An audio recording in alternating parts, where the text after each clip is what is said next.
nous avons décidé, ça fait une vingtaine d'années, Roger Dejame et moi, de créer cette association afin de fluidifier les rapports, les relations, et qui n'étaient pas aussi dégradés qu'actuellement.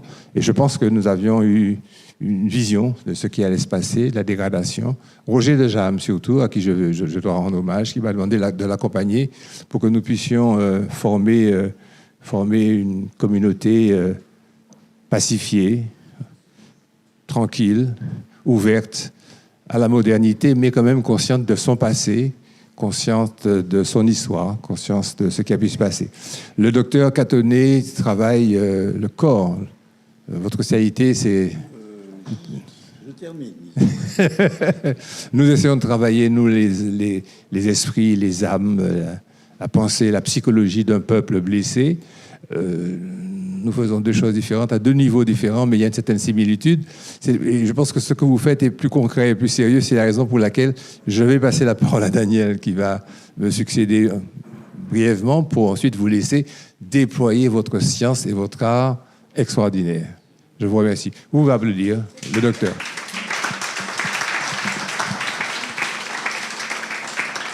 Merci Président. Bonsoir à toutes et à tous. Nous sommes très heureux, bien entendu, d'accueillir le professeur Catonnet.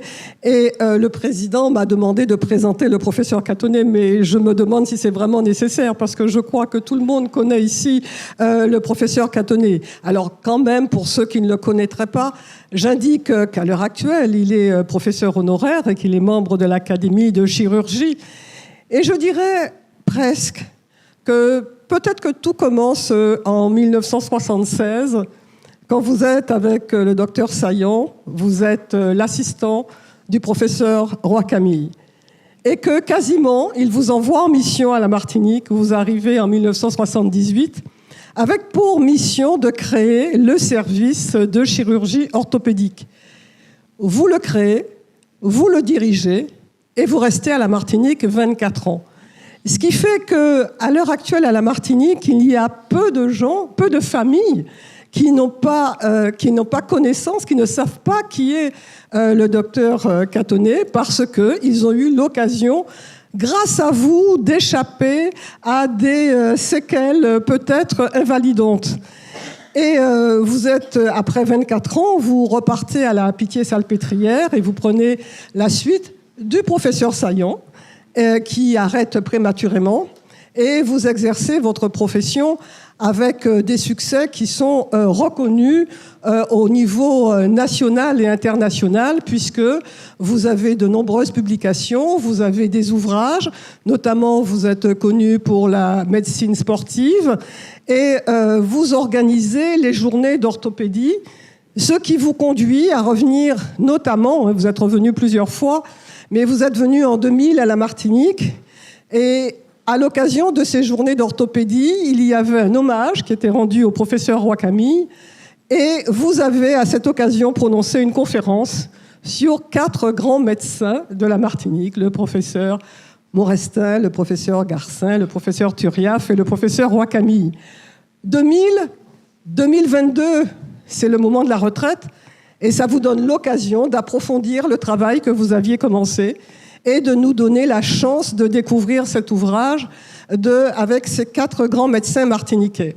Alors, vous allez nous les présenter, mais je voudrais déjà vous dire merci parce que vous donnez l'occasion à la Martinique de découvrir l'excellence martiniquaise, de découvrir comment des personnes qui sont issues de la Martinique ont excellé et ont aussi promu l'innovation. Parce que dans votre ouvrage, ce qui est extraordinaire, c'est que vous accompagnez le parcours de ces médecins talentueux depuis leur environnement familial, leur environnement social, l'environnement éducatif, ce qui nous permet en même temps de suivre l'évolution de la Martinique depuis le docteur Hippolyte Morestin, qui naît en 1869, si ma mémoire est bonne, et jusqu'au professeur Roy-Camille. Donc c'est une plongée dans la Martinique, et pour cela, nous vous remercions. Et puis, vous le faites avec une écriture qui est agréable à lire, avec une pédagogie qui à aucun moment ne nous pèse, nous qui sommes profanes. Même quand vous décrivez les techniques opératoires, les innovations de ces médecins. Alors, j'en ai suffisamment dit. Je vous laisse la parole pour que vous nous présentiez plus en profondeur ces 4 médecins d'excellence martiniquaise. Merci beaucoup. Pourquoi me suis-je intéressé à ces 4 personnages, d'abord? Moi qui suis d'une famille métropolitaine avec une ascendance un peu corse par une grand-mère, un peu bourguignonne, un peu charentaise.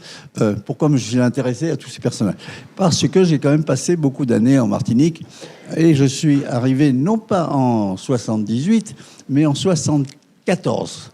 Fin 74, j'étais encore dans le service de Raymond Wakami et j'étais jeune chef de clinique et il m'a demandé, enfin il ne m'a pas demandé, il a demandé un jour dans le service qui veut aller en Martinique. J'ai réussi à créer un poste. Comment il avait créé ce poste? Simplement parce qu'il connaissait Pierre Zobda Kittmann. Il était au lycée Schellcher avec lui. Ils avaient décidé de créer, que quelqu'un vienne. Il n'y avait pas encore de service d'orthopédie. Mais Charles Saint-Cyr prenait sa retraite. Il laissait un pavillon libre à Clarac. Et je suis venu le premier décidé. J'étais le premier à lever le doigt. Il dit ça m'intéresse. Et je suis venu comme ça. Donc c'est fin 74. Donc il n'y avait personne en chirurgie orthopédique à cette époque, comme d'ailleurs dans beaucoup d'endroits en France, hein, parce que l'orthopédie naissait, quoi. Il n'y avait pas encore beaucoup de services d'orthopédie. Donc ça remonte à longtemps, vous voyez. Et en 60, j'ai passé l'année 75 ici, à l'époque. Je suis revenu à Paris, terminé mon clinicard, et en 78, la direction de l'hôpital a décidé de faire un service d'orthopédie. Donc à ce moment-là, je suis venu le prendre. Pierre Zobda m'a appelé, il m'a demandé si ça vous intéresse. J'ai dit oui. Je suis revenu, j'étais à l'époque à la Pitié avec Gérard Saillant qui allait prendre plus tard la suite du service. Et donc je suis revenu, mais sans penser que j'allais rester si longtemps. Et à l'époque, j'avais une passion pour la voile et je suis parti en bateau. Donc, et je me rappelle que Pierre Zobda m'a demandé « Mais vous arrivez quand ?» Et je lui ai répondu « Ça dépend du vent. » Donc j'avais une date assez... Bon, je ne savais pas quand j'allais arriver. Je suis arrivé et finalement il y avait une grève du bâtiment, ce qui fait que je suis arrivé en avance même, parce que le service n'a ouvert qu'en mai 78. Donc voilà.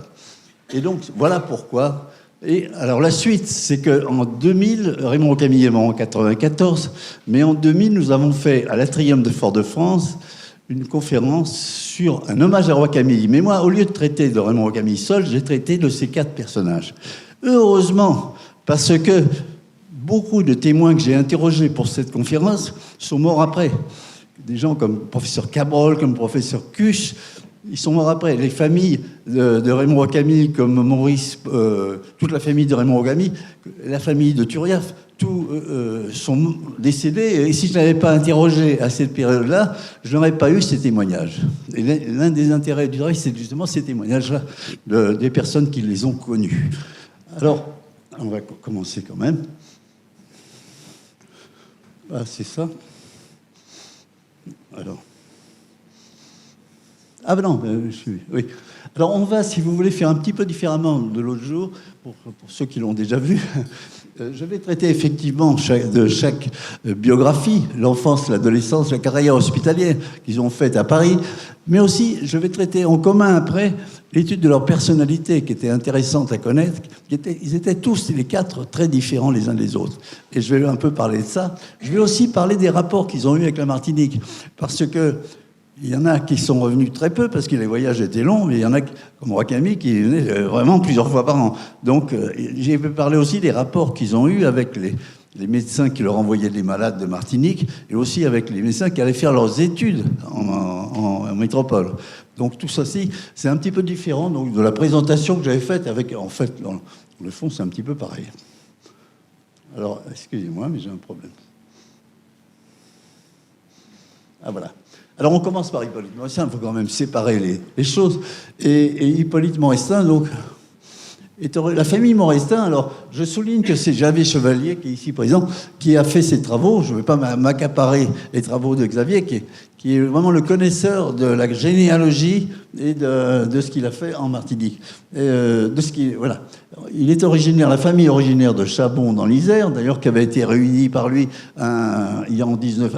au centenaire. On avait fêté le centenaire de sa mort en 2019. Donc, et son grand-père, François-André Morestin, est arrivé en 1830.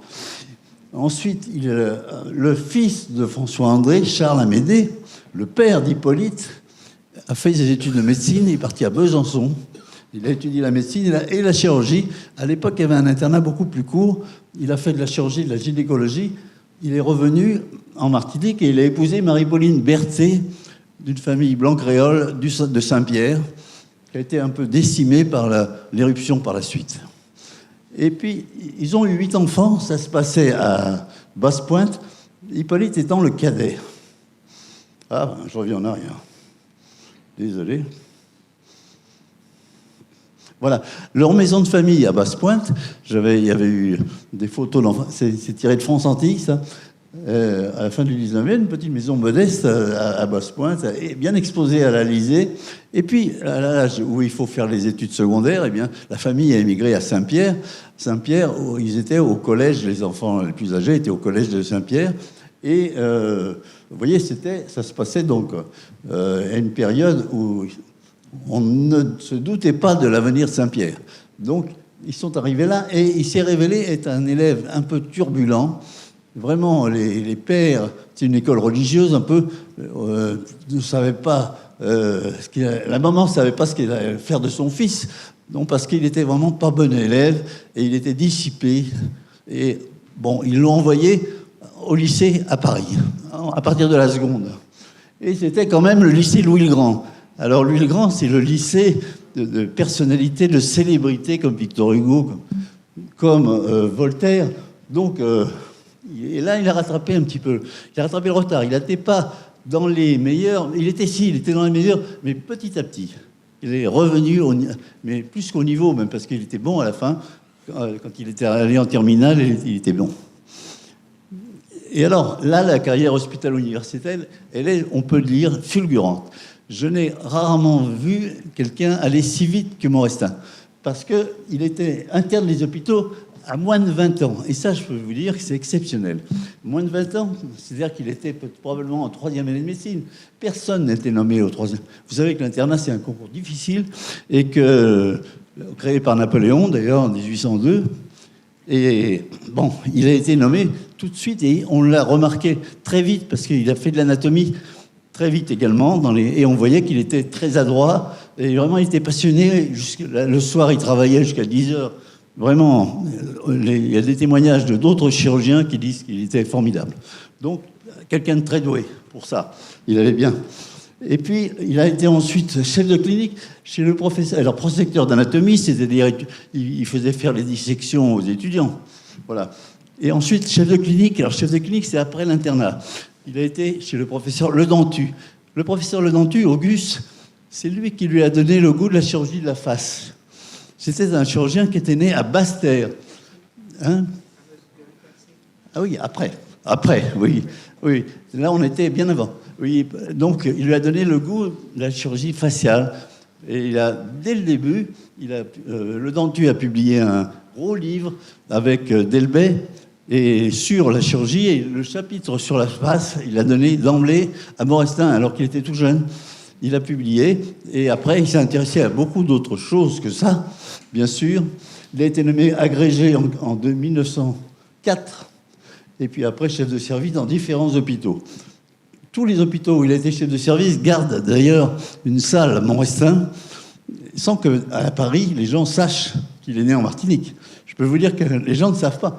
Mon ami Thierry Judet a travaillé 15 ans à Tenon. Et il y a une salle Morestin, il ne savait pas du tout qui c'était. Donc, voilà, j'espère que maintenant il saura. Alors, est survenu quand même ce qui a coupé un petit peu au milieu de sa vie, c'est qu'en 1902, il y a eu la catastrophe de Saint-Pierre. Et Morestin a perdu 21 membres de sa famille, c'est Xavier qui a trouvé ça, dans l'éruption de Saint-Pierre. Donc, c'était grave pour lui. Alors, à ce moment-là, il était au laboratoire d'anatomie, et il y avait une histoire où Farabeuf, qui est grand anatomiste, s'est fait renvoyer. Il y a une histoire, ils ont appelé ça le drame de 1902. Alors, pour Morestin, je peux vous dire que le drame de 1902, c'était autre chose. C'était pas le renvoi de Farabeuf, c'était vraiment l'éruption de 1902, ou la partie dont son frère est né. Heureusement, sa mère, son père était décédé déjà, et sa mère l'avait accompagné à Paris, donc elle n'est pas décédée, ainsi que ses deux frères cadets, plus jeunes. Et grâce à ça, tout le monde n'est pas mort, mais c'était quand même grand nombre beaucoup de sa famille sont morts. Alors, il faut parler des travaux, parce qu'on parle de Morestin, mais qu'est-ce qu'il a fait? C'était un grand chirurgien innovateur, il a créé plein de choses. Dans beaucoup de spécialités, il faut savoir qu'à l'époque, les services étaient de chirurgie générale, on faisait tout. On faisait la chirurgie, par exemple orthopédique, comme moi, on faisait ça, c'était la chirurgie de proximité. L'hôpital, si on se cassait pas loin de l'hôpital, on allait, et donc tous les hôpitaux faisaient un petit peu de chirurgie de os. Et d'ailleurs, pas toujours de la chirurgie, parce qu'on tirait beaucoup. À l'époque, les fractures, c'était plutôt, on mettait des poids et on tirait dessus, quoi. Donc, il a fait beaucoup de chirurgie orthopédique, de chirurgie, pathologie ostéo-articulaire, après ses travaux d'anatomie. Alors, je n'ai pas précisé, mais en anatomie, il a été inventeur, puisqu'il a décrit des nerfs, des artères, des voies d'abord, qui ont gardé son nom. La voie de Morestin, bon, mais toujours, les gens ne savent pas qu'il est né en Martinique. Hein. C'est pas parce qu'il a donné son nom à ces différents éléments anatomiques que les gens savent qu'il est martiniquais. Donc, pathologie articulaire, il a écrit 3 livres de pathologie articulaire, je les ai lus tous pour voir ce qu'il avait dit. Il est vraiment très novateur. Il opère des gens de déplacement pour les gens. Personne n'opérait à cette époque-là ce genre de choses. Et donc, il a des idées, il est en avance sur tout, quoi. Et en orthopédie, j'ai été vraiment frappé par le caractère novateur de ses travaux.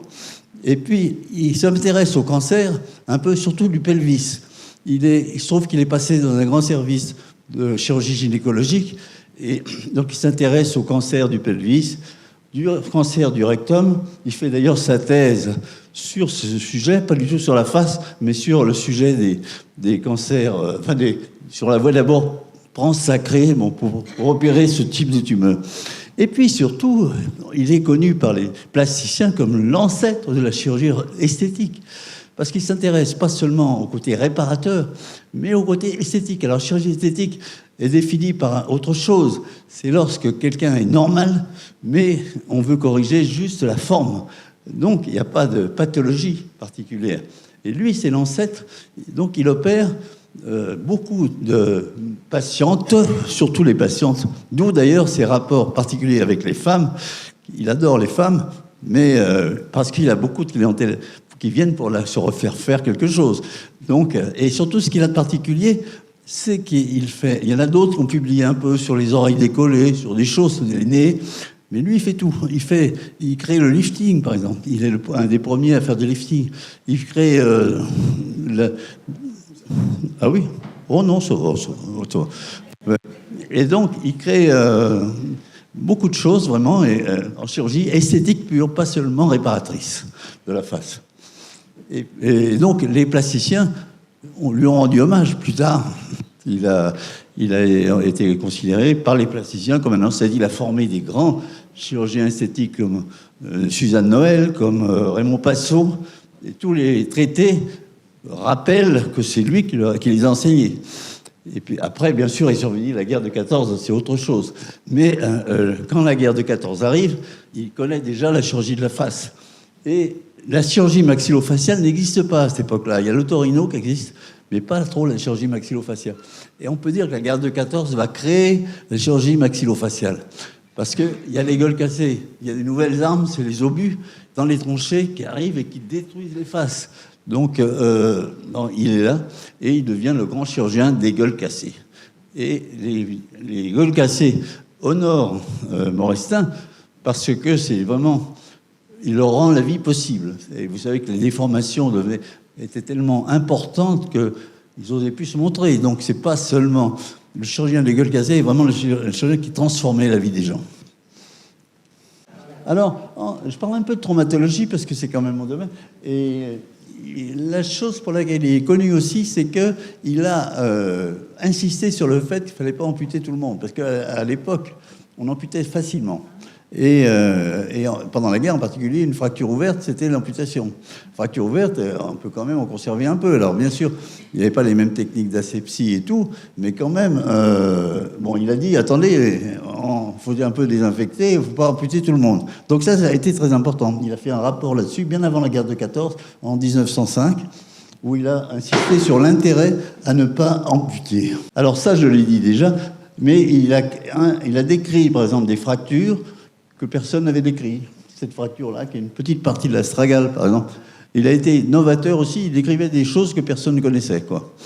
Il a fait dans ses ouvrages, ses 3 ouvrages de chirurgie orthopédique, il a décrit des éléments anatomiques et des fractures qui étaient absolument méconnus des chirurgiens. Ça va venir. Alors, la chirurgie esthétique, je l'ai dit déjà, donc les différentes... Et voilà, par exemple, il s'attaquait aussi à des chirurgies que personne n'osait faire. Par exemple, je montre 2 exemples de tumeurs pour lesquelles il s'est attaqué à ça, alors que beaucoup de gens avaient dit c'est pas opérable. Et bien, il a réussi à enlever ces tumeurs. Donc, c'était vraiment un formidable chirurgien. Et là, donc, alors, dans la guerre de 14, lorsque la guerre de 14 arrive, il est déjà chirurgien de la face, et donc, c'est vraiment le terrain de jeu, si je peux dire, est idéal pour lui. Il va opérer beaucoup. Il est à ce moment-là, on l'affecte au Val-de-Grâce. Et il est chirurgien-chef du Val-de-Grâce. Et il va opérer beaucoup, je ne sais pas combien, mais énormément. Et il publie tous ces cas. Alors, avec des photos avant, une photo après. Je vous montrerai quelques exemples. Alors, il fait aussi des modelages, des masques comme ça, qui restent, on les voit au musée du Val-de-Grâce, si vous êtes intéressé. Ça, c'est des exemples de ces opérés. Vous voyez quand même, avant-après, là, amputation du nez. Il crée la greffe de cartilage, personne n'en faisait, c'est quand même mieux après, hein, vous remarquez. Bon, là, les greffes où on refait le maxillaire complètement, il n'y a plus de maxillaire là, hein, c'est des greffes. Alors, il fait de nombreuses petites opérations de suite, et vraiment, il fait... Alors, on a beaucoup d'exemples comme ça, je vais pris quelques-uns, mais... Alors, il meurt, donc, très peu de temps après la guerre, hein, c'est le 11 février 19, à peine après l'armistice, Clémenceau lui avait demandé de montrer, lors du traité de Versailles, un peu après, quelques-uns de ses opérés, les mutilés de la face, qui sont arrivés avec leur décoration, et lui, il n'a pas pu y assister. Donc il a sélectionné 4, je crois, ou 5 de ses patients qui sont venus au traité de Versailles avec Clémenceau. Mais lui n'était pas présent, il est mort de la grippe espagnole. Il était assez fragile parce que certaines personnes ont dit qu'il avait la tuberculose. Je n'ai jamais trouvé vraiment de preuve de ça parce qu'il ne s'absente jamais. Donc ça m'étonne qu'un tuberculeux qui devait être traité quand même s'il n'y avait pas d'antibiotiques.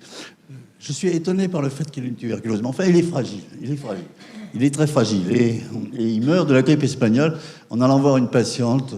Voilà.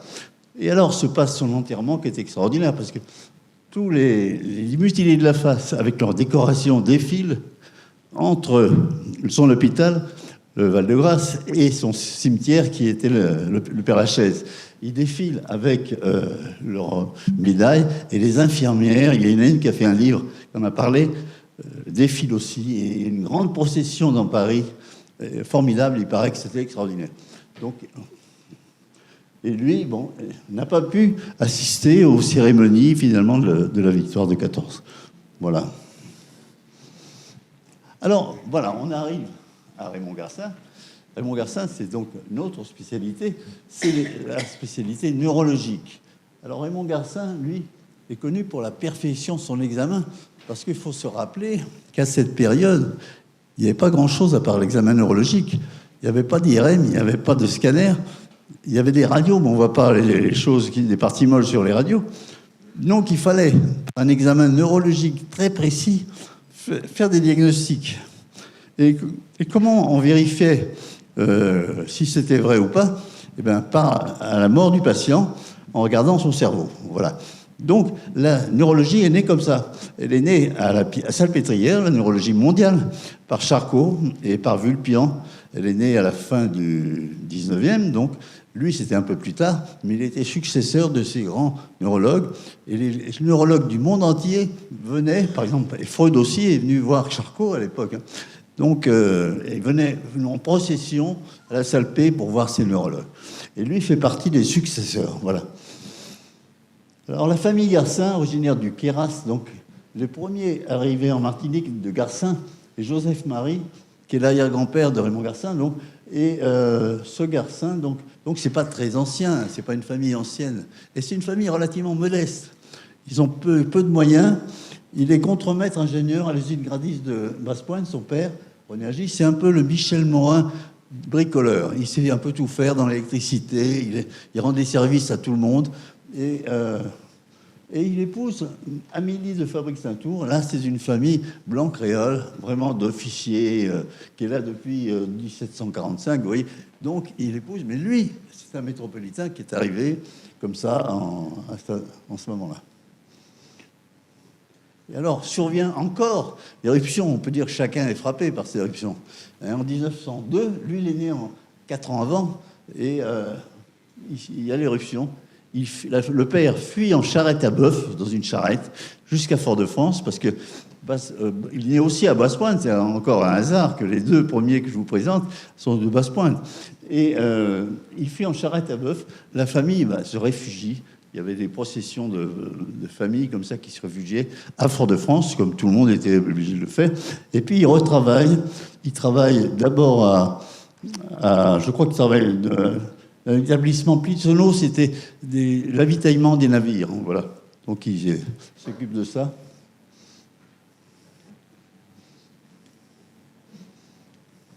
Voilà. Alors c'était un très bon élève au lycée Chachir de...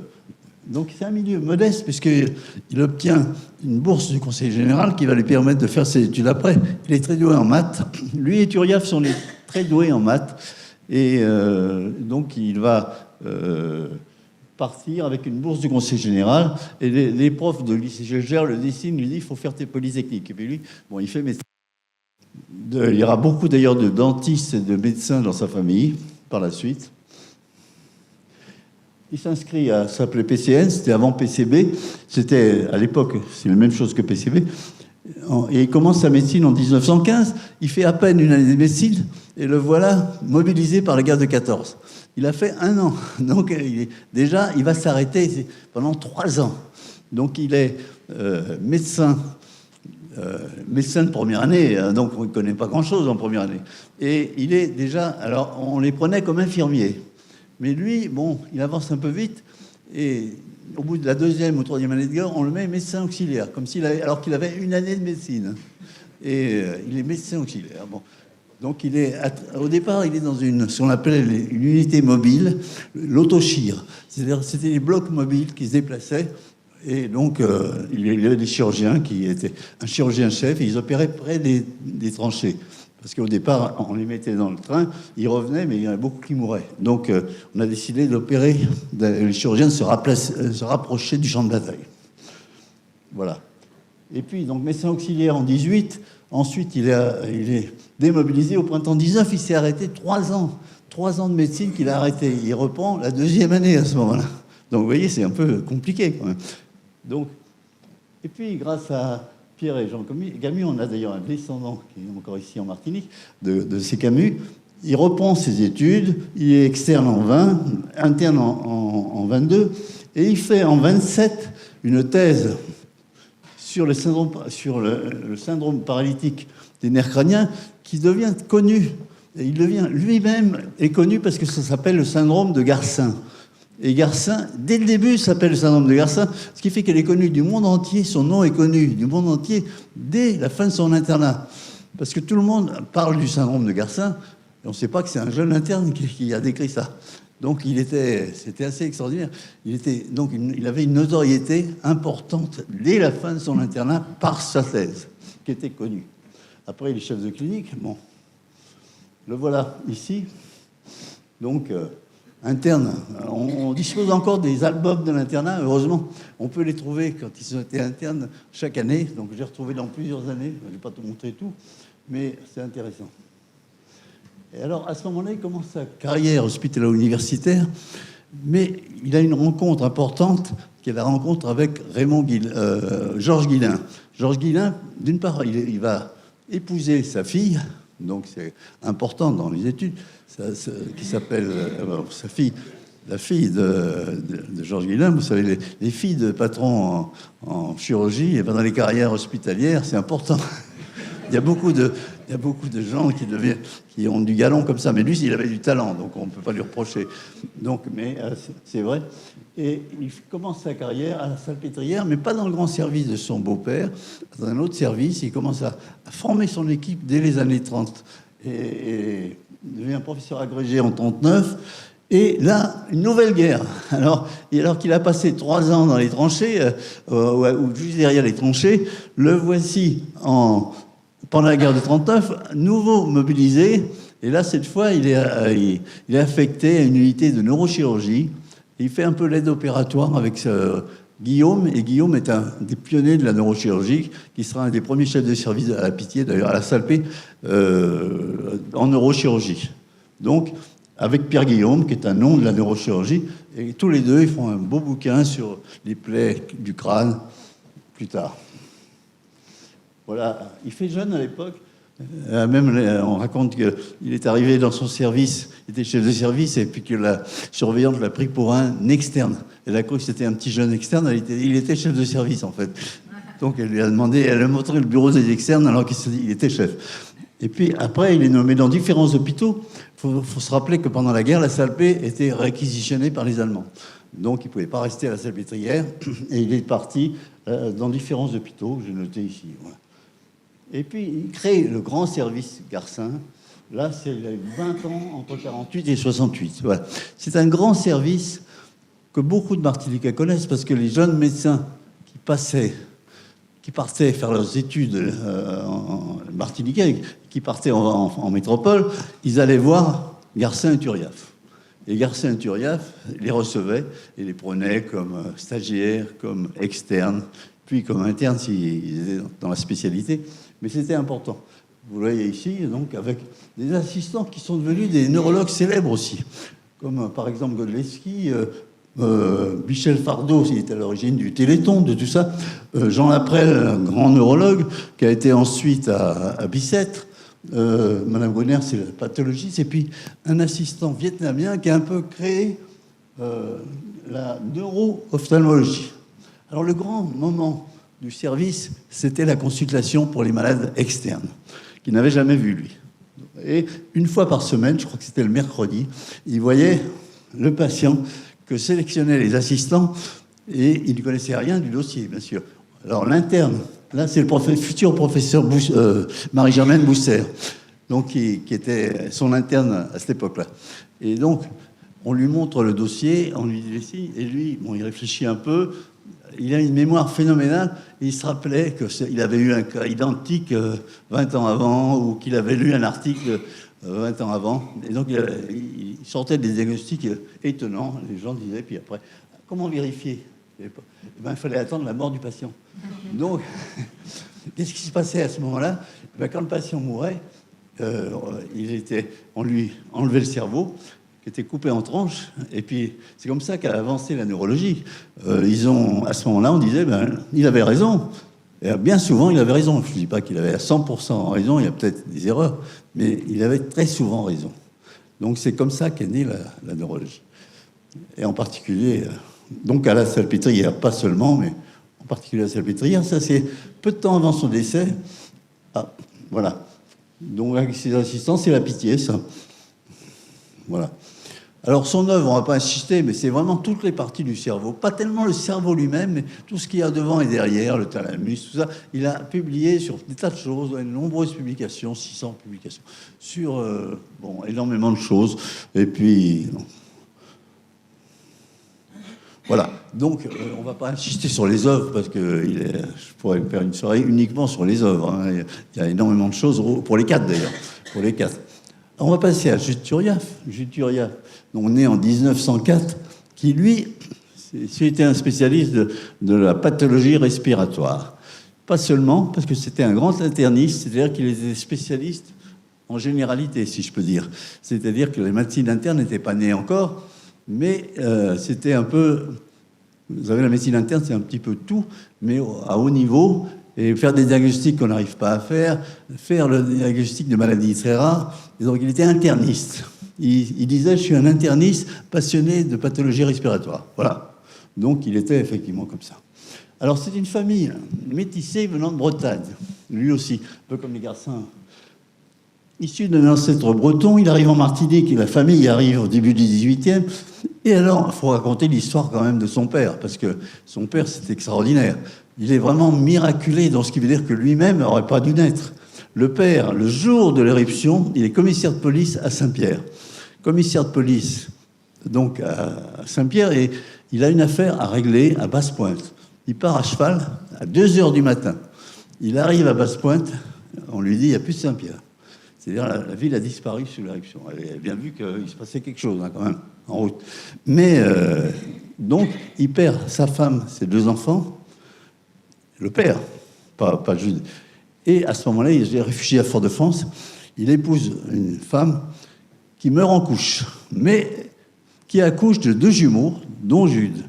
Jude et Amédée, qui sont donc les enfants du papa. Mais c'est quand même une histoire extraordinaire, parce que ce hasard et le fait que m'a raconté Lucien Zéclair, qui était là l'autre jour, et que m'a raconté Jeanne Bibas. Et nous avons ici Marcel Bibas qui est là, qui connaît sûrement l'histoire, bien sûr. Et c'est extraordinaire comme hasard, parce qu'il n'aurait jamais dû naître, ce Jules Turiaf. Voilà. Alors, il fait ses études au Carbet. Il a toujours été très proche du Carbet, parce qu'il adorait, était enfant, il pêchait, il faisait des tas de choses, il disait. Et après, quand il était au lycée Schœlcher, il a regretté toujours l'époque du Carbet, parce qu'il passe par le certificat d'études. Donc, ses études sont plus longues. Il fait le certificat, donc ensuite, il va au lycée Schœlcher. Comme il est bon, il obtient une bourse pour aller au lycée Schœlcher. Après, il obtiendra une 2e bourse, pas famille, donc très aisée, vous voyez qu'il y a pour aller étudier en France. Très doué en maths, donc il va au lycée Schœlcher. Ensuite, il part à Paris. Il ne reviendra pas pendant 24 ans. Vous vous rendez compte ? Partir de chez soi, comme ça, et puis ne pas revenir en Martinique pendant 24 ans. Et quand il revient, d'ailleurs, il revient par le Latécoère, qui était un hydravion qui se posait, voilà, qui partait de Bordeaux, qui passait par la Mauritanie. Donc c'était vraiment une aventure, quoi, d'aller en France. Donc, alors il est externe, interne provisoire en 31. Il est nommé au 2e rang interne.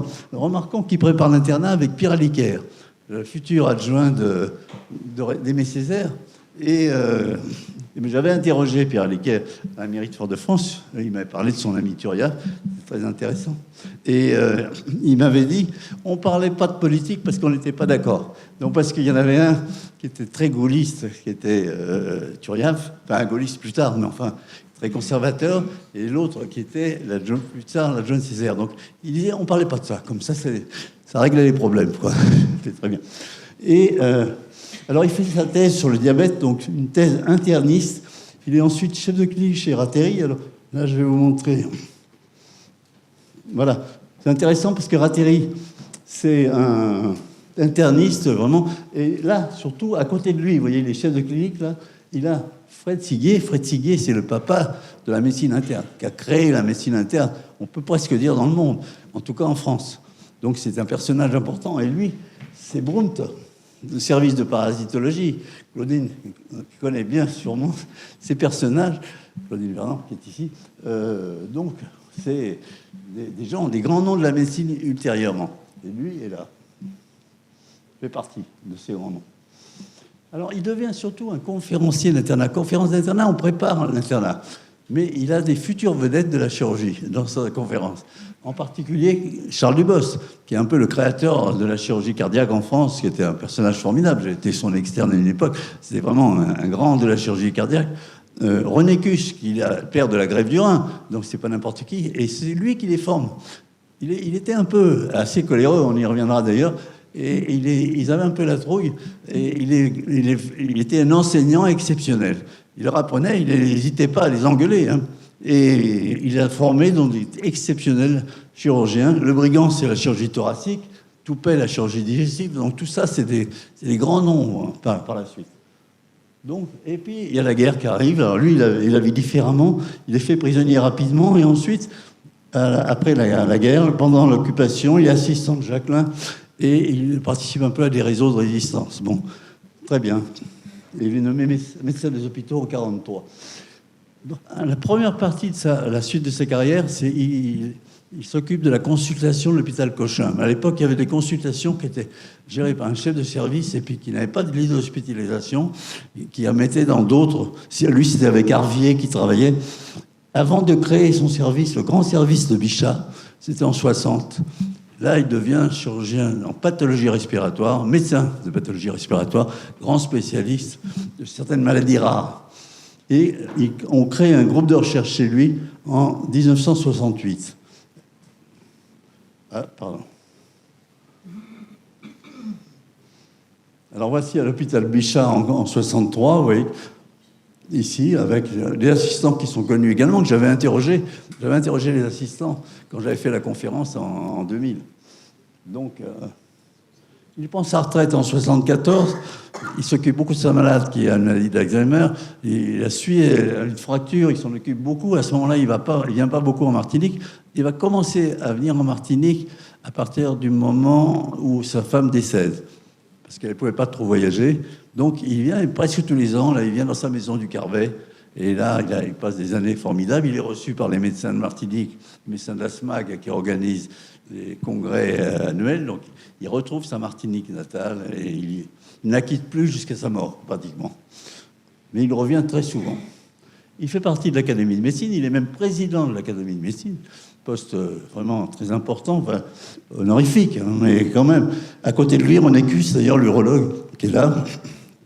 On va pas rester sur la photo. Et puis, il décède à l'hôpital Bichat, là où il avait travaillé. Et il fait un AVC. Il en fait même 3, et au 3e, il décède. Donc, ça se passe en 89, vous voyez.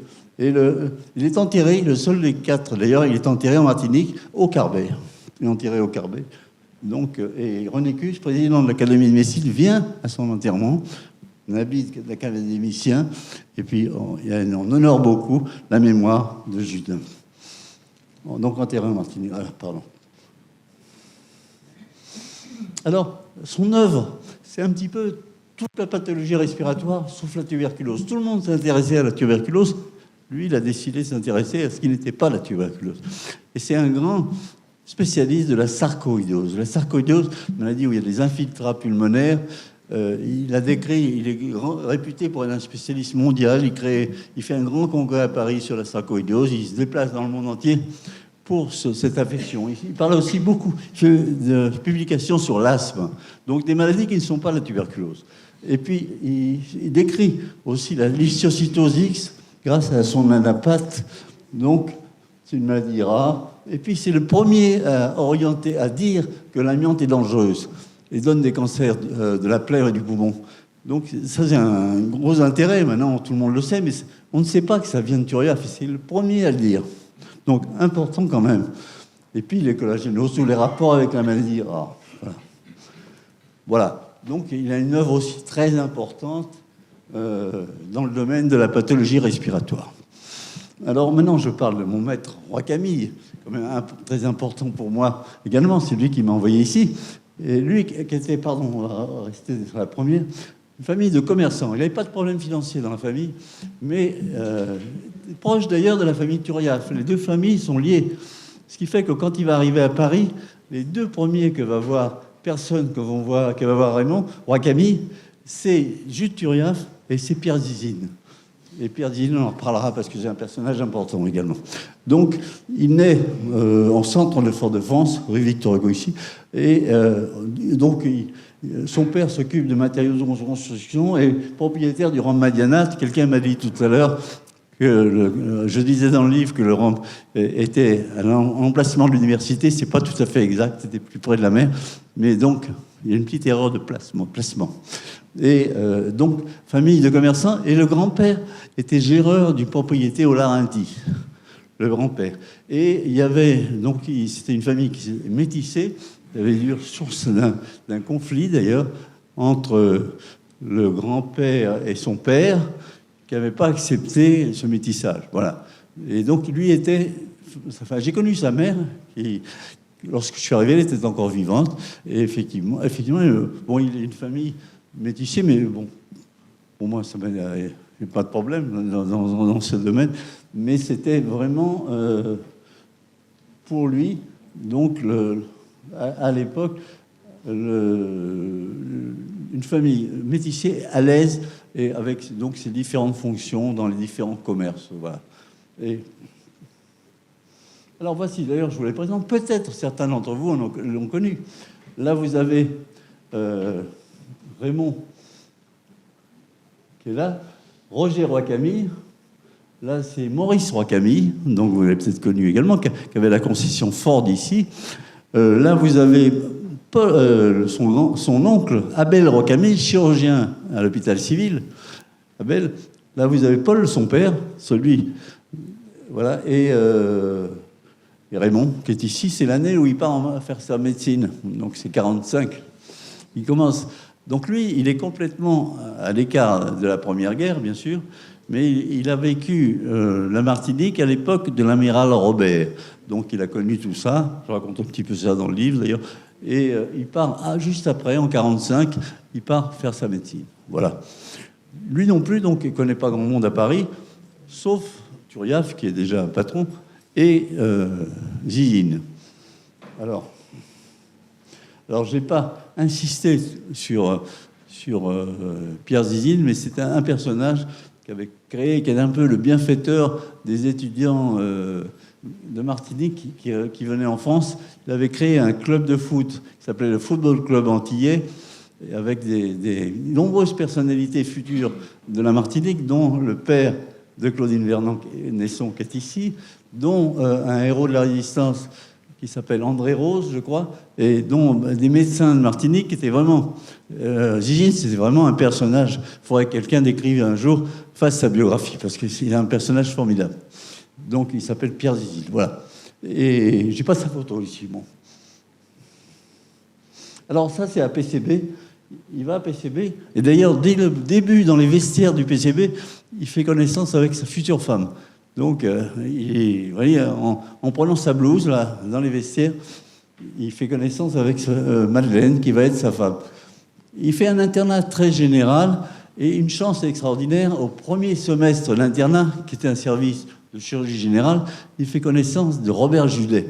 Robert Judet, c'est le créateur de la chirurgie orthopédique. C'est vraiment, avec Merleau-Bigné, les deux créateurs, sur Paris et même sur la France entière, c'était des grands noms de la chirurgie. Tout le monde connaît le nom de Judet par ça. Bon, et il connaît, donc, et Judet, dès son début d'internat, lui dit « Mais tu veux pas être assistant, je vais avoir un service à Garches. » Bon, il dit d'accord. Et donc, dès les premiers semestres, il sait qu'il va aller chez Robert Judet à Garches. Donc, c'est quand même une chance pour lui. Il a une certaine chance au début de sa vie, quand même, avec des hasards comme ça. Tous les services qu'il fait ne sont pas des services d'orthopédie, sauf celui de Merleau-Bigné. Donc, il fait, parce que c'est Robert Judet qui lui a dit « Fais autre chose. L'orthopédie, tu la feras après. » Donc, il fait vraiment un internat très généraliste. Donc, il voit des grands services, mais et il devient assistant de Robert Judet en 59, comme je l'ai marqué ici, et agrégé en 65 à Garches. Et c'est qu'à partir de 71 qu'il va faire sa propre carrière en reprenant le service de Poissy d'abord, où moi j'avais été interne, et à la suite la Pitié en 76. Alors, ça c'est les assistants. Robert Judet, c'est un service qui a créé énormément de choses, qui a inventé beaucoup de choses.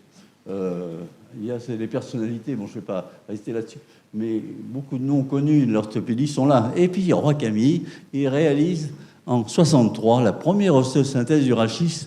Donc quand on dit, je marque l'inventeur du vissage pédiculaire, peut-être que ça ne dit pas grand-chose à un certain nombre de personnes. Mais le pédicule, c'est une partie de la vertèbre. Il a montré, le premier au monde, qu'on pouvait... Voici, je vous montre un exemple, ça c'est facile à comprendre. Voici une luxation du rachis, vous voyez, il y a un bout du rachis là et un autre bout là. Donc on voit que c'est pas normal, là la moelle elle est coupée. Mais on peut pas lever la malade parce que c'est trop risqué, il y a des choses partout. Donc, quand il reçoit cette malade, regarde, il n'a pas fait d'études particulières d'anatomique là-dessus. Il se dit, c'est pas possible, il faut que je mette une plaque pour essayer de mettre les deux morceaux ensemble. Et il fait ça. Voilà, c'est pas mal quand même comme réduction, c'est bien. Mais la plaque n'était pas du tout, c'est une plaque de jambe, ça. C'est pour les jambes. Donc, c'était pas calculé, les vis au bon endroit, forcément. Donc 63, personne n'avait fait ça. Hein. Et donc, c'est là qu'il va devenir célèbre très vite, parce que c'est l'inventeur de l'endroit où on met les vis. Alors, je vous montre, le pédicule, c'est ça, cette partie-là. Donc, il fallait quand même mettre la vis. Alors, il ne faut pas se tromper, hein, parce que là, vous avez la moelle. Là, si la vis est trop longue, vous avez l'aorte, donc les gros vaisseaux. Et à l'extérieur, vous avez les nerfs. Donc, il ne faut pas se tromper dans la visée. Mais, finalement, en connaissant un peu l'anatomie, on peut faire ça sans problème. Et c'est lui qui le montre, le premier au monde. Alors, visée pédiculaire, je ne vais pas vous montrer comment on fait. Pour les repères, il fait des plaques adaptées à ça, avec cette fois les bons espaces. Donc, et puis, il est interne à Poissy. Là, on voit Saillant, qui est interne.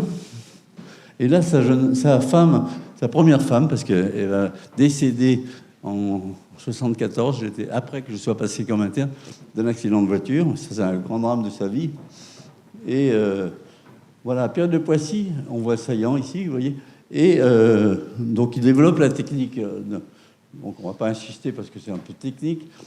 Et puis après, alors Gérard Saillant va faire l'étude de ce que Roi Camille avait créé, mais l'étude est faite après, alors qu'habituellement, quand même, on fait des études anatomiques avant. Mais là, dans l'urgence qu'il y avait, il a fait l'étude après. Donc, et là, il publie tout ça et ça devient célèbre dans le monde entier.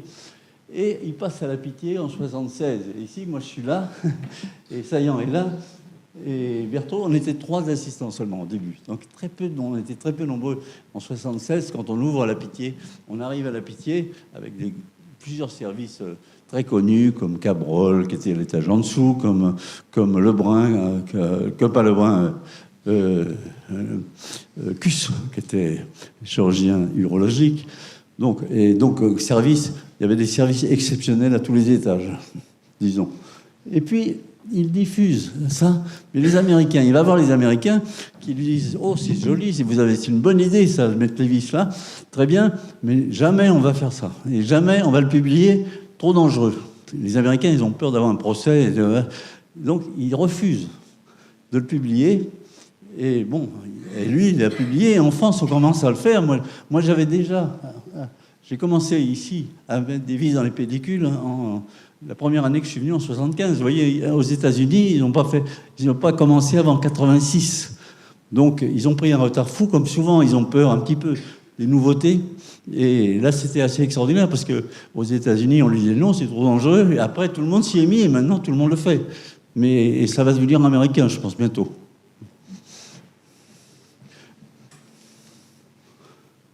Alors, ensuite, il a montré ça dans tous les congrès. Alors, le grand principe de lui, c'est que les opérations, quand on a des signes urologiques, paraplégie, il fallait opérer très vite. Voilà, on opérait même tout de suite, le plus vite possible. Alors qu'en France, il disait, ça ne sert à rien d'opérer, puisque de toute façon, ça ne va pas récupérer, la moelle est coupée. Ce n'est pas pareil toujours. Il y a quelques cas où on récupère. Et lui, c'était la règle, on opère en urgence, tout de suite. Et il y en avait quelques-uns qui récupéraient. Alors, évidemment, quand la moelle était coupée, ils ne récupéraient pas. Mais bon, non, il y en a quand même qui récupéraient. Et puis c'était une règle ostéosynthésée. Alors on n'opère pas tout le monde, hein, les fractures. On opère les fractures qui sont instables. Voilà. Et puis il crée certaines règles dans la chirurgie, bon, avec une devise droit devant. Dans le service, sur les ordonnances, il y avait marqué droit devant. Droit devant, c'est parce que le pédicule, la visée du pédicule était droit devant.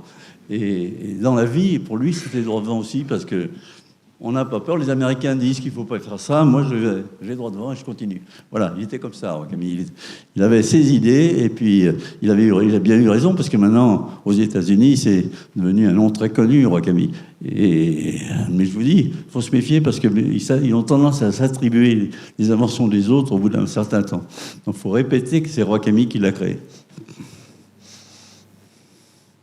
Alors, ça, c'est ses élèves différents qu'il a nommés agrégés. Oui, c'est pas mal quand même. Avec en particulier lui en Italie et lui au Porto. Alors, je dis pas c'est lui qui les a nommés en Italie et tout ça, mais grâce à lui, disons. Donc, on est un certain nombre de ses élèves, tous grands admirateurs de Roi Camille et fidèles parce que c'était vraiment un patron formidable. Il nous donnait l'impression qu'on était important, alors qu'on n'était pas grand-chose à cette époque. Et donc, il faisait confiance. Et il était vraiment des rapports avec ses élèves qui étaient importants. Voilà, alors, juste un petit chapitre sur les personnalités, parce que je les compare un petit peu. Morestin, c'est un timide au départ, mais grand coléreux, qui pousse des colères formidables. Et en particulier dans les réunions de l'académie c'est pas l'académie de chirurgie à cette époque-là, c'est la société de chirurgie, qui est très coléreux et connu. On le craint beaucoup, mais il s'engueule avec ses collègues en général. Et puis, Romain Garcin, c'est un grand gentil, au contraire. Et il est bon, il est perfectionniste, mais il est anxieux. Alors que, un peu différent de Roi Camille, quand même, qui lui est optimiste. Et il voit toujours le bon côté des choses, Roi Camille. C'est un grand optimiste et très joie de vivre. Et vraiment, ça éclate quand il vient en Martinique. Il montre la Martinique à ses amis. Il est enthousiaste, quoi. Et puis, Jules Turiaf, ceux qui l'ont connu, ça rappelle Jules Turiaf. Et Claudine Vernon, qui est ici, se rappelle avoir été quasiment giflé avec une observation. Il n'était pas content de l'observation, il déchire l'observation, elle était externe chez lui, il déchire l'observation et il gifle, et il la gifle avec l'observation comme ça. Et après, sûrement, il y a des anecdotes savoureuses qu'elle m'a racontées aussi, qui sont dans le bouquin, mais c'était un personnage, disons, à la fois très coléreux, mais très sensible aussi. C'est-à-dire qu'il engueulait une infirmière, mais après il allait la consoler parce qu'elle pleurait. Donc il était, voilà, c'était un personnage. Et je pense que Marcel Villas, qui est ici, a dû avoir beaucoup d'anecdotes dans la famille qui se racontaient. Hein. Donc il y a eu beaucoup d'anecdotes sur Jules Turiaf. Voilà. Donc des personnalités vraiment différentes, chacun. Donc, et puis, alors Morestin, lui, était connu pour son habileté parce qu'il avait vraiment une patte, quoi. Hein, vraiment, il fallait aller vite à l'époque, hein, alors que maintenant, les anesthésies, parce que les anesthésies ne devaient pas être trop longues, et donc, tout le monde l'a dit, dans le monde entier, les gens venaient voir sa technique. Donc, il avait une grande imagination et une capacité de création chirurgicale assez exceptionnelle. On a écrit qu'il était entier, qui pouvait passer à un moment, en un instant, de la douceur du chaton à la férocité du tigre. Ça, c'est Gillis, c'est le grand chirurgien esthétique anglais. Et il est venu le voir pendant la guerre de 14, opéré, et il paraît que c'était extraordinaire, parce qu'il était très gentil, puis de temps en temps, il se mettait en colère, on ne savait pas pourquoi. Et donc, et puis il avait des joutes oratoires, bon, célèbres. Et il était vraiment très connu dans le monde. Même les Américains le connaissaient. On a dit qu'il avait opéré Al Capone, parce que je doute un peu de ça, mais c'est possible aussi. Donc, il était connu, il est allé à un congrès à New York juste avant la guerre, et il a publié sur ses techniques. Connu aussi dans le domaine du tout Paris, c'est connu, voici des revues de l'époque. Et Raymond Garcin, lui, c'était différent, il était bon, grande mémoire. Il disait « Je suis un perfectionniste anxieux », le voici avec ses enfants, les premiers du moins, les 3 premiers. Et là, c'est son beau-père, Georges Guillain, chez lui, chez Raymond Garcin à l'époque. Donc, il était venu tous les dimanches, il venait prendre un petit punch. Voilà. Il peignait aussi. Raymond Garcin aimait bien. C'est un aquarelliste, il peignait dans sa maison de Normandie. Et donc, les enfants que j'ai vus, il a encore 2 enfants vivants, vraiment, Garcin, que j'ai rencontré. Il a un petit-fils qui est journaliste, qui est critique littéraire, vous connaissez sans doute ses livres, qui s'appelle Jérôme Garcin. qui a écrit un livre d'ailleurs qui s'appelle Le syndrome de Garcin, et qui est donc que j'ai rencontré également. Donc vous voyez, c'est les amis de ces personnalités, donc les grandes colères de Turiaf, les sports. Ça, c'est Turiaf, il faisait du foot, donc avec Tizine, un peu de rugby, il était pourtant pas, il n'avait pas la carrure, mais il était 3 carrels. Et puis il pêchait, en particulier avec son grand ami Le Nègre, Jacques Le Nègre. Jacques Le Nègre, c'est le créateur un petit peu de la cardiologie moderne. Et ça a été le grand ami de Turiaf, pêcher ensemble, voilà. Et donc il l'a emmené en Martinique d'ailleurs, à des congrès, à un certain moment. Charles Clément était aussi son ami. Ami également des frères Judet. Voilà, alors ça, c'est la photo dont je parlais tout à l'heure. Il est là. Et c'était l'équipe. Alors c'était complètement financé par Zizine.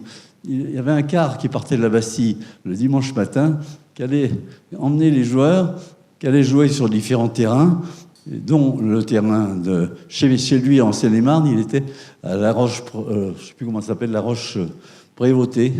Et après, il a eu une chasse de 600 hectares où beaucoup d'amis de Martinique sont venus, les frères Nesson, la famille Roy-Camille, la famille Glaudon, sont tous venus à la chasse de Zizine.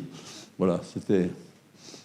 Donc, vous voyez, je vous disais, c'est le bienfaiteur de la Martinique. Ça, c'est pour les rapports avec la Martinique. Roy-Camille, en 94, on a fait... Il est là, il était sous chimiothérapie à l'époque. Là, vous avez tous les grands noms de la chirurgie de la colonne vertébrale. Il est là. Vous voyez, il n'a pas de cheveux parce qu'il était sous chimio. Il est mort 4 mois après. Donc, ça a été son dernier voyage en Martinique. Je me rappelle le dernier repas qu'on a fait avec Henri Le Déon, qui était son grand ami aussi. Donc, et après, il a pris un dernier bain à l'Anstrabo. Il est rentré et il est mort un peu de temps après. Donc, ça a été son dernier voyage en Martinique en 94. Alors, bon, les retours au pays natal, ça dépendait bien sûr du moment, parce que à l'époque du bateau, je vous ai dit, Turiaf, 24 ans. Bon, Roy-Camille lui favorisait parce que les parents lui payaient volontiers, même assez tôt, il revenait presque tous les ans. Bon. Mais ensuite, ils ont donc des points communs, si on revoit l'ensemble, si vous voulez, je termine là-dessus, c'est d'avoir un père ou un arrière-grand-père arrivé et c'est en gros métissé après, voilà, comme ça, venu de métropole entre 14 et 20 ans. Ils sont venus en métropole entre 14 et 20 ans pour Turiaf, mais les autres pour le bac, quoi, directement. Ils sont toujours restés proches de l'île d'Inta. 3 sont enterrés en France métropolitaine. Et le point commun de ces médecins, c'est qu'ils étaient de grands innovateurs. Chacun dans son domaine, ils ont apporté quelque chose de nouveau. Donc on peut dire qu'ils ont participé, tous les 4, au progrès de la médecine du XXe siècle. C'est complètement évident. Donc c'est des médecins de très haut niveau. Et on peut dire que pour la Martinique, qui est un petit pays, il faut qu'on le dise, il y a un nombre de médecins assez exceptionnel, disons, pour le nombre d'habitants et le nombre de... Parce que tout ça, c'est en un siècle. Donc, alors, il y a des pays, quand même, où il n'y en a pas tant, quoi. Donc, il faut que les jeunes soient intéressés et se disent que, selon l'exemple de ces grands médecins, eh ben, s'ils travaillent un petit peu, ils peuvent aussi réussir, pas forcément dans la médecine, mais dans d'autres spécialités. Donc, je crois que c'est un exemple pour les jeunes martiniquais. Alors, les familles qui restent, bon, ici, bon, Garcin, il y a des familles, Jean-Luc Garcin, Morestin, il y a que la famille de sa mère, les Berthet. Et alors, il y avait des sœurs qui ont épousé des Clarac et Garnier. On ne sait pas trop s'il y a des descendants qui sont là. Turiaf, lui, il en a beaucoup. D'ailleurs, j'ai vu l'autre jour un nombre de Turiaf exceptionnel qu'avait retrouvé Violaine Siska. Et Marcel Hubert, il a une grosse famille. Il y en a un d'ailleurs qui est pharmacien qui s'appelle Jude Turiaf et qui, donc la même chose que son. Et il y a un Jude aussi dans les petits-enfants. Donc il y a un nom qui se perpétue. Les familles Cherchel, Bibas, Mauger, Gérard Cherchel, qui est un ami et descendant. Sa mère était une sœur de Turiaf, comme Bibas. Et Roy-Camille, Chantal Julie, c'était sa deuxième femme. Maurice Yves, le docteur Maurice Yves, Roy-Camille est le neveu de Roy-Camille, le fils de Maurice. Serge Chablé est aussi le neveu, fils de sa sœur Simone. Il vit encore en métropole. Donc il y a des descendants qu'on a vus un petit peu. Et puis, alors ça c'est pour vous dire. Je veux insister aussi pour terminer et remercier Violaine et Yann Siska qui a été un petit peu mon mentor et mon chauffeur, je ne sais pas où il est. Voilà. Et remercier également Emmanuel Lorena qui m'a introduit auprès de vous un petit peu. Et donc les remercier beaucoup parce que Yann il m'a conduit partout. Il m'a même prêté sa chemise. Quand à la télé, on a vu que j'avais une tache. Donc, ils ont vraiment été parfaits pour moi pendant ces jours en Martinique et je les remercie infiniment. Merci beaucoup.